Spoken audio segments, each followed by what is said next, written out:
Hablaremos de tres triángulos amorosos. Tres triángulos está bien. Tres triángulos, ¿no? Es el comienzo de una fractalidad también que puede ser interesante. Son protagonistas de estos tres triángulos tres personajes muy famosos de la historia. El primer triángulo tiene como vértice principal a Federico Engels. Engels nació en 1820 en Alemania. Su familia tenía mucho dinero, era rico. Su padre era propietario de una fábrica de algodón y le había prohibido a Federico ir a la universidad, exigiéndole que se preparara para emprender una carrera en el mundo de los negocios. Así que en 1842 Engels fue a trabajar a una sucursal de la empresa de su padre en Manchester, en Inglaterra. La verdad es que Engels tenía por costumbre leer a Hegel y cuando aún estaba en Berlín participaba de unas reuniones que hacían unos estudiantes radicales que ya postulaban su alternativa a la hegemonía burguesa. Pero la mayor influencia sobre Engels la ejerció Mary Barnes, una muchacha hermosa que trabajaba en una fábrica. Mary era una patriota irlandesa que tenía 19 años y sedujo a Engels. Lo llevó al barrio más mísero de Manchester, donde en una pequeña casita vivía ella junto a su hermana Lizzie, también hermosa. Engels compartió el lecho con ambas hermanas el mismo día en que visitó por primera vez la casa. Visitó la casa y esa misma noche compartió el lecho con las dos hermanas, Lizzie y Mary. Gracias a Mary y Lizzie, Engels entró en contacto con los cartistas, que era un grupo liderado por William Laret y Francis Plates, llamados así, llamados cartistas, no llamados Plates, porque habían redactado la Carta del Pueblo, donde reclamaban al Parlamento que el sufragio se ampliara a todos los varones mayores de 21 años, que fuera secreto, que se abolieran los requisitos de la propiedad para el voto, ¿no? Etcétera. Como se ve, verdaderamente cosas imposibles de cumplir. Pero aquella carta fue rechazada y eso provocó una enorme polémica. Engels, junto a Mary y Lizzie, participó de una huelga que era, por ejemplo, contra su propio padre, ya que el padre era propietario de fábricas, como se ha dicho. Marx leyó el libro de Engels, La situación de la clase obrera de Inglaterra, y notó que tanto Engels como él habían llegado por distintos caminos a las mismas conclusiones. A partir de 1844 trabajaron juntos hasta la muerte de Marx en 1883. Ahora, cuando Engels dejó Inglaterra para trabajar con Marx en el manifiesto comunista, Mary lo siguió y Lizzie se quedó en Manchester. Después de las revoluciones del 48 y su fracaso, Engels regresó a Manchester y se convirtió en socio de la empresa familiar. Vivió un tiempo como un hombre acomodado, mantenía a Mary y a Lizzie en una casita cercana a la suya, la visitaba todos los días. Ahora bien, la esposa de Carlos Marx, Jenny, se negaba a tratar a las hermanas Barnes en público. Pero Marx, que no tenía tanto dinero y en cierto modo dependía de Engels para sostener a su familia, tenía que ser diplomático y a escondidas de su mujer, de Jenny, visitaba a su amigo y a sus novias. Las relaciones amorosas de Engels se convirtieron en tema de discordia en las conversaciones de los círculos comunistas. Algunos lo consideraban un rico propietario de una fábrica que explotaba a dos obreras. En 1860 Engels se fue a vivir redondamente con las dos minas. Andaba por la calle con una a cada lado, pero el asunto terminó en 1863 porque Mary murió de un ataque al corazón, no por otra cosa. Engels continuó su vida junto a Lizzie. Las hijas de Marx la consideraban una tía, y ahora que Engels era monógamo, Jenny Marx se hizo amiga de Lizzie, ¿no? Finalmente, en 1878 se casaron y vivieron juntos, Lizzie y Federico Engels, hasta el año de la muerte de Engels en 1895. Lindo triángulo. Sí. Lindo triángulo. Un triángulo sereno, sin estridencias. Sí, transparente, ¿no? Que normalmente no son transparentes. Cosa bien, muy doméstica. Sí. Ahora, ¿no lo tenía ahí a Marx haciendo no como las paces para que la señora aceptara, no? Medio raro. Segundo triángulo, principal protagonista, Molière. Molière, en verdad llamado Jean-Baptiste Poquelin, había nacido en 1621. Para asegurar su futuro, los padres le compraron el cargo de tapicero del rey.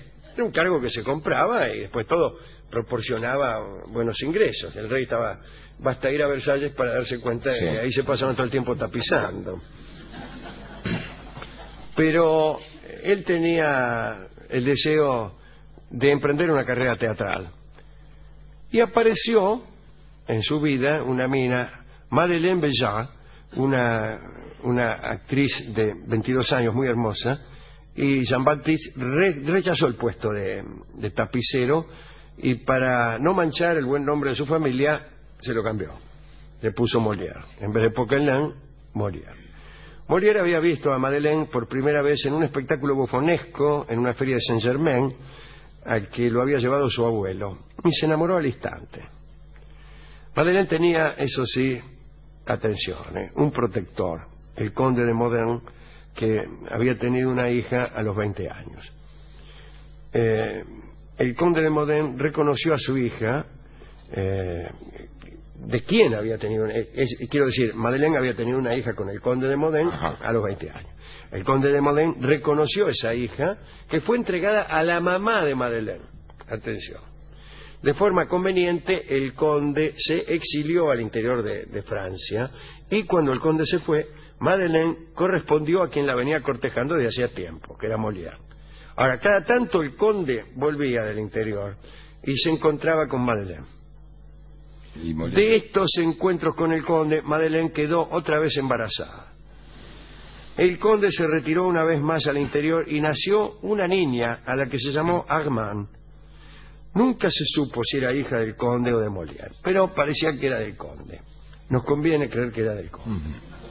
Porque Molière la crió con cariño y junto a Madeleine crearon el teatro con el que recorrieron el país. Pasaron muchos años y Armand se convirtió en una mujer hermosa de la que Molière se enamoró. Le pareció conveniente pensar entonces que era hija del conde. Y habló con Madeleine acerca de la posibilidad de casarse con Armand, y Madeleine aceptó. Y en 1686 Molière se casó con Armand, y Madeleine fue testigo. Y los tres vivían juntos. Unos días después del casamiento, el director de una compañía rival envió un escrito a Luis XIV, rey de Francia, en el que se acusaba a Molière de haberse casado con la hija luego de haberse acostado con la madre. Pero como Molière le agradaba mucho al rey, Luis desatendió la carta. El asunto es peor porque Molière tuvo un hijo con Armand. El padrino del chico fue el conde de Modène, como si fuera poco, ¿no? Ahora, Armand tuvo docenas de amantes, parece que con sus actuaciones deslumbraba a los muchachos de la corte francesa. Molière nunca dijo nada, la amó mucho y actuó junto con ella. En febrero, bien sabemos cómo murió Molière, ¿no? En 1673 quiso interpretar al enfermo imaginario y él estaba enfermo de verdad. Armand le suplicó que suspendiera la obra, pero él se negó y se murió en escena. Molière no se había confesado antes de morir y por eso el arzobispo de París declaró que no era apto para un funeral religioso. Armand se enfureció, fue al palacio, se presentó ante el rey y le rogó que intercediera. Y al día siguiente el arzobispo cambió de idea y lo enterraron. Bueno, qué sé yo. Esa fue la historia del triángulo de Molière, que son casi dos triángulos, porque... Sí, casi un quinteto. Sí. Y hay un último triángulo que no llegó a completarse del todo, pero en 1860 el escritor y aventurero inglés Richard Barton, mi tío, sí, uno de los traductores de Las Mil y una Noche, uno de los pocos hombres de Occidente que visitó el santuario secreto de la Meca, uno que anduvo entre musulmanes. Las aventuras de Barton son extraordinarias y las hemos contado aquí. Le acertaron un lanzazo en Etiopía que le atravesó una mejilla y salió por la otra. Estuvo en Montevideo en ocasión de la guerra de la Triple Alianza, también estuvo en el Paraguay y escribió un libro acerca de la guerra del Paraguay. Este hombre llegó a Salt Lake City luego de un viaje y llegó para investigar a los mormones. Usted sabe que en Salt Lake City están los mormones. Barton, que escribía a veces 11 o 12 libros al mismo tiempo, usted sabe, tenía en cuenta, en una especie de salón, hay un gran salón, 11 o 12 escritorios, o tantos escritorios como libros estuviera escribiendo en ese momento, todos ellos preparados con los antecedentes de cada libro, los apuntes que le había tomado, y naturalmente los elementos para escribir, si la pluma, yo qué sé, ¿no? Bien, de este hombre estamos hablando, y le interesaron los mormones. Estoy pensando que en el libro de la guerra del Paraguay tiene una nota a pie de página sobre el asado argentino. Extraordinario. Bueno, antes de todo esto, en 1843, cuando el profeta mormón Joseph Smith, usted sabe, ¿no?, introdujo el matrimonio múltiple entre sus seguidores, los ciudadanos de Illinois, donde habitaban, se enfurecieron tanto que le quemaron el templo, Los mormones rajaron y se asentaron en una zona desértica donde construyeron Salt Lake City, inmenso territorio de Utah, ¿no? Bueno, Smith y su sucesor, Richard Young, instituyeron el mayor experimento sexual que tuvo lugar en la Norteamérica de aquellos años, ¿no? Bueno, Barton se entrevistó con Young, de quien, según decía, tenía más de 40 esposas. Y Barton, gracias a sus viajes, ¿no es cierto?, en Arabia, pudo comparar esta cultura mormona con la poligamia musulmana. Y notó que ambas culturas, por ejemplo, respetaban los tabúes que prohibían el sexo con una mujer durante el embarazo y lactancia. Y en ambos casos, esta prohibición hacía que un hombre pudiera tomar una segunda esposa o concubina en ese tiempo. Pero lo que llamó la atención de Barton fue que fueron otras cosas. Aquí la primera esposa era la que daba permiso al marido para que éste tomara una segunda, y esta concesión se hacía disciplinadamente, solo con el fin de incrementar los nacimientos. Y advirtió Barton que aquella práctica impedía la aparición de, lo dice él, el egoísmo del corazón llamado amor. Él decía que estas resoluciones, que estaban hechas pensando en los nacimientos, impedían el egoísmo y el amor. Para Barton, aquel tipo de poligamia era fatal para el romance. Aseguraba que en Salt Lake City no había romance. El ardor, decía Barton, se había traspasado del plano individual al grupo, a la iglesia. Extraordinaria idea, ¿no? Pero un día Barton, después de vivir algún tiempo en la ciudad, se entusiasmó con dos muchachas hermosas y pidió convertirse en mormón. Muy sencillo, me convierto en mormón y me caso con las dos. Pero Richard Young